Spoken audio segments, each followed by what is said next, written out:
I never let you down, I'ma shine on sight. Keep your mind on your grind and off of mine's alright, right? Hard, I'ma ball on those squares. I float in $250,000 cars everywhere I go. I know in the lead it may seem me might be, but no matter what they doing, they don't do it like me. Like a G, I hold it down for the town I'm at. In a flash like that, recognize I'm back. Ladies and gentlemen, after a 1.5 year hiatus, we're back to YouTube. It has been eating at my soul not making public videos, but now, finally, I think we're ready to come back. There were a number of reasons I stepped away for as long as I did, the main of which being I really wanted to just focus on businesses and not have any other distractions, or just as few as possible. But now I think I got a good grip on everything, and it's time to come back. So the last time you saw me, I was a senior at the University of Iowa trying to start Tiny Baker, a single serving muffin business, and run my deck skating business on the side in the summers. And now a little bit has changed, so it's time to get you caught up. Alright, so picking up right where the story left off, Tiny Baker finally launched. It was an experience and a half getting everything ready for launch and filling orders, but I could make multiple videos on that whole journey, so I'll save that for another time.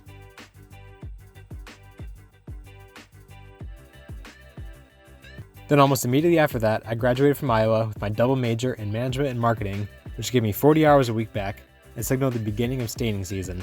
So as a preface, this picture here was the entirety of McCormick Staining Services operations at the time. This simply would not do, so I found a 21 by 23 storage unit close to home to rent out. I quickly spread out what little supplies we had, hired a crew, got our first work truck, which we named Jimmy, and immediately sent it through a small ocean. Miraculously, the truck made it out with no damage. We then proceeded to stain over 100 decks in one season, which was a crazy new high for us. We also really started to fill up our home base with all the new supplies on one side, and then the truck on the other. While Jimmy was a great first work truck, his purpose was basically just a stepping stone to get us away from using my parents' minivan as a work vehicle. So after packing the entire crew inside at the end of our season, and having a little bit of fun in the winter, that four-wheel drive was a blessing by the way, Jimmy moved on to a new life. We then purchased a super clean and professional Ford F-150, and then another, to help us be in more than one place at a time. We named them Cletus and Clarence. After this came a rebrand, and the introduction of interior painting to our list of services. Now that we're getting into interior painting, this is not going to work anymore. Our old situation of how we wash brushes here, by filling up those 5-gallon buckets, running them around the corner to some offices, and hijacking their little water spout and filling them up, is not going to work anymore.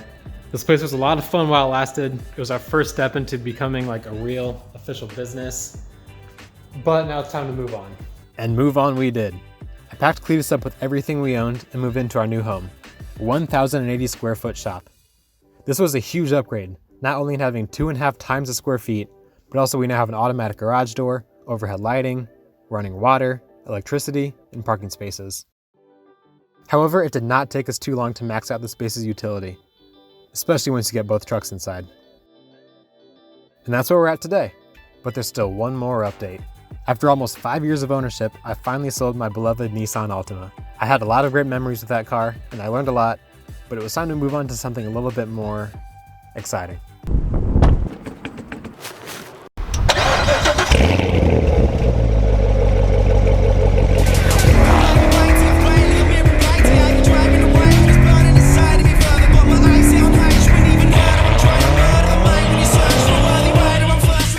Yep, when I'm not in one of the work trucks, catch me in a 2014 Corvette Stingray.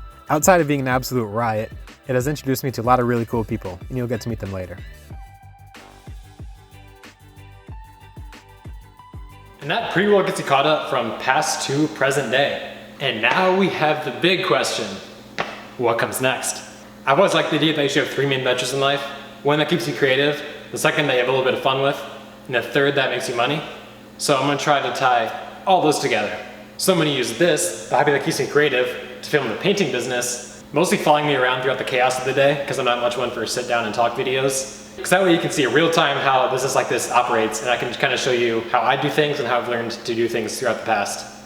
Because the principles I learned in this business don't only apply to a painting business, because you can take them and apply them to loads of other ventures.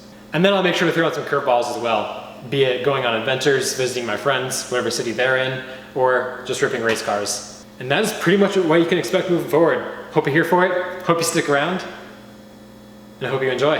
But man, oh man, am I excited to get back into this. It's been a while, I'm a little rusty, but it's good to be back, and we're gonna do some pretty interesting stuff. So I hope you enjoyed this little recap.